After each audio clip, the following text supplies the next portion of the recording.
안녕하십니까. 혼란한 정치 시사 이슈를 술술 풀어보는 송국권의 혼술 8월 10일 오후에 인사드립니다. 제가 오늘 오후에 이준석 대표가 신청한 효력정지 가처분 신청, 비대위 출범에 따른 겁니다.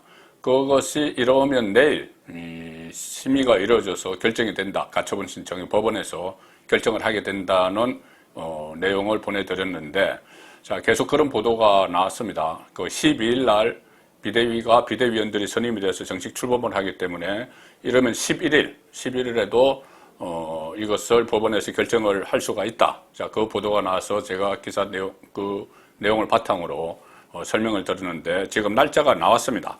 법원 심리 날짜가 17일 오후 3시에 나기 때문에 다시 제가 이 설명을 다시 드리겠습니다. 제가 이 법조인 서종욱 변호사에게도 문의를 했는데 그게 하루 만에 어떻게 될 수가 있느냐 하니 보통은 한 2주씩 모아서 하는데 이렇게 급한 것은 그렇게도 할 수도 있다. 그러니 이 12일 날 그 비대위가 정식으로 출범을 하기 전에 11일 오늘 밤이라도 서로 이 양쪽의 입장을 들어서 할 수도 있다. 자, 그렇게 됐는데 결국은 17일 일주일 후인 17일 오후 3시로 신문기일이 잡혔습니다. 17일이면 다음 주 수요일 꼭 일주일 후에 이제 이준석의 운명이 결정이 되는데, 자, 원래 그 이준석은 이 가처분 신청을 오늘 했는데 오늘이 아니고 좀 더 있다가 하려고 했던 것 같습니다. 그때 이 언론 인터뷰를 하면서 가처분 신청을 법원에 제출하는 시점에 공개 기자회견을 하겠다 이렇게 이야기하면서 공개 기자회견은 8월 13일에 한다. 그렇게 했기 때문에 9일날 비대위 전국위원회에서 이 본인의 대표 자격이 상실되는 걸 알고 있는데 왜 그러면 그 직후에 하지 않고 이 주말까지 가서 하느냐. 자, 거기에 대해서 여러 가지 이 분석들이 있었고 저도 그 설명을 한번 해드렸습니다. 뭐냐면은 주호영 비대위원장이 지금 전당대회를 1월 이후에 열겠다는 입장을 밝히고 있죠. 1월 이후면은 이준석이 1월 8일 날 6개월 동안 당원권 정지 그 기간이 끝나기 때문에 1월 8일 이후에 전당대회가 열리면은 이준석은 다시 출마를 할 수가 있습니다. 당원 자격을 다시 회복을 하기 때문에. 그래서 그것을 조건으로 이 가처분 신청을 하지 않는 쪽으로 이렇게 이 가닥을 잡고 그 만약에 전당대회가 지금 1월 8일 이후, 내년 1월 8일 이후로 하면은 가처분 신청을 하지 않고 기다려서 다시 본인이 재출마를 하는, 자, 이런 그 그림을 그리지 않느냐. 그래서 지금 주호영 비대위원장이 계속 만나자고 하니 뭐 오늘 내일 중이라도 만나서 만약에 전당대회가 1월 8일 이후로 확실하다고 언지를 받으면 거기서 가처분 신청은 접을 수도 있다. 자, 그런 분석을 해드리는데 그런 관측들이 제기되고 있으니까 오늘 아마 기습적으로 이 가처분 신청을 냈는데 이 가처분 신청을 낸 그 꿍꿍이 속, 무슨 꿍꿍이 속이 있는지 모르겠지만 어쨌든 이 법원의 결정에 상관없이 이준석이 오늘 가처분 신청을 낸 것은 자충수다. 이 법원이 인용을 하든 기각을 하든 이준석에게 실리적으로 이득될 것이 없다. 저는 그렇게 판단을 합니다. 일종의 어떻게 보면은 자기 발등을 자기가 찍은 격이 될 수가 있다는 겁니다. 자, 왜 그러냐면은 일단 서울 남부지법에서 이것을 접수를 했습니다. 그리고 언론에 공지를 했고 이 가처분 신청을 한 대상은 국민의힘 그리고 주호영 비대위원장입니다. 그러니 비대위가 들어서는데 절차적 하자가 있다. 자, 이것을 가처분 신청서에 썼겠죠. 그리고 이 내용들은 아직 어떤 내용을 구체적으로 했는지는 공개가 되지 않는데 어쨌든 본인에 대한 윤리위원회의 징계가 아니고 비대위 출범에서 어떤 절차적 하자가 있다. 자, 이것을 가지고 가처분 신청을 한 걸로 지금 확인이 되고 있습니다.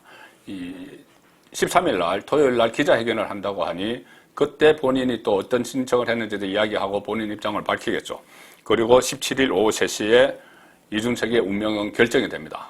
결정이 되는데 이 두 가지죠. 하나는 이것이 받아들여지느냐, 법원에서 받아들여지느냐, 아니면은 기각되느냐인데 이 가처분 신청을 만약에 받아들인다면 이준석 생각은 본인이 복귀하는 길이 열린다. 그렇다고 당장 복귀하는 건 아닙니다. 지금 비대위가 설치되기 그 전 단계로 가는 거죠. 그러니 권성동 직무대행체제. 그런데 이것이 미묘한 것이 직무대행 이미 사표를 냈죠.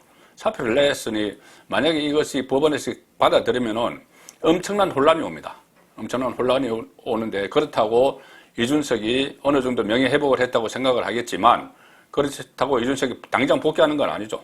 단순히 이 권성동 직무대행체제로 되돌려 놓는 겁니다. 그런데 권성동 직무대행이 없기 때문에 당 전체, 윤석열 정권 전체에 큰 혼란을 주는 그런 결과가 일어나고 그러면은 지탄을 받겠죠. 이준석은 여권 내부에서 큰 지탄을 받는데 본인이 당장 돌아가는 길이 아닙니다. 그래서 이 신청을 받아들인다고 해도 어느 정도 본인은 명예회복을 했다고 생각을 하겠지만 전반적으로 보면은 당 의원 다수 그리고 전국위원회 그리고 비대위 구성에 다 찬성을 했죠. 특히 의원총회에서 지금을 비상상황이라고 보고 비대위로 가야 된다는 의견이 참석자 89명 중에서 88명이 그렇게 동의를 했습니다. 그래서 이게 시작이 된 거고 또 상임 전국위원회에서도 비대위 구성에 압도적으로 찬성을 했고 이 비대위원장의 주호용을 한다는 데 대해서는 국회의원 전원이 찬성을 했습니다.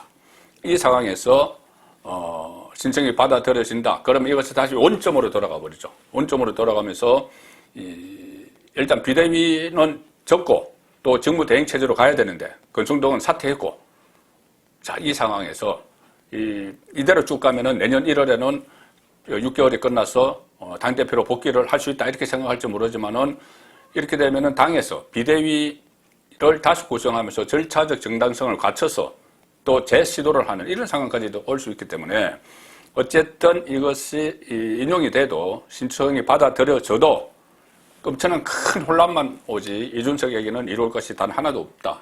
실질적으로. 자, 그런 상황이고 만약에 이것이 기각이 된다면은 이준석의 당내 입지는 없어집니다. 그리고 정치 생명도 사실상 끝나죠.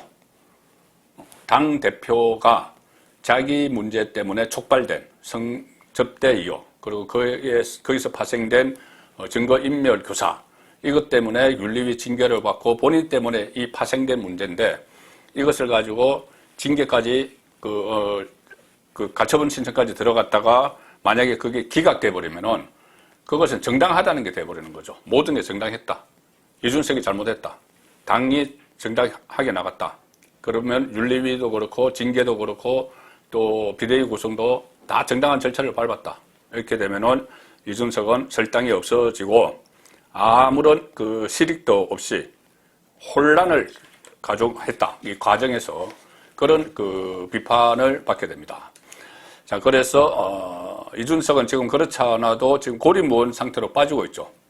이준석 키즈라고 하는 박민영 대변인까지 이 가처분 신청한 것을 비판을 하면서 떠나버렸습니다. 대통령실로 가버렸죠. 자, 이런 상황에서 17일 오후 3시에 이 법원의 기각 결정이 나오면은 이준석 논란은 이제 종식된다. 그동안 작년 6월 11일에 당대표가 되고 나서 두 차례의 큰 선거가 있었죠. 대통령 선거, 지방선거. 그리고 그 전에 대선 후보 당내 경선.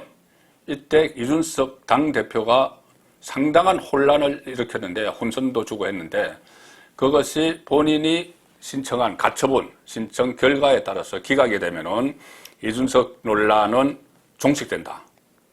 더 이상 이준석이 뭐 할 수 있는 게 없게 되는 거죠. 법원에서 이것을 본인이 신청한 것을 기각을 해버리면은. 그래서 오히려 이준석이 이것을 가처분 신청을 한 것이 자기 발등을 찍는 그런 결과가 된다. 그리고 혹시 만에 하나 지금 대체적인 분위기는 기각이 된다는 의견이 많습니다. 지금 당내 문제에 대해서 법원이 개입을 해서 또 특히 여당 이래 이 윤석열 대통령 정권 초기에 법원이 개입을 해서 이것을 엉망으로 흐트러 놓을 수 있겠느냐.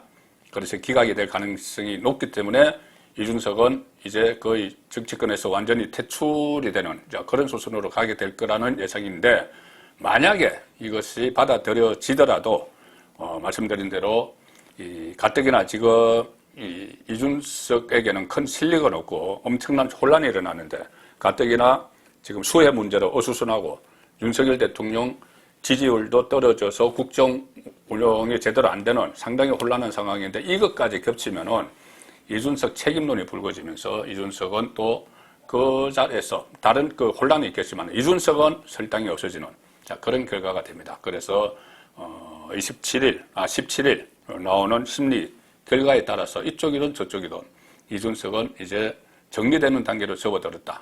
그렇게 파악을 하고 있습니다. 송국근의 혼소리였습니다.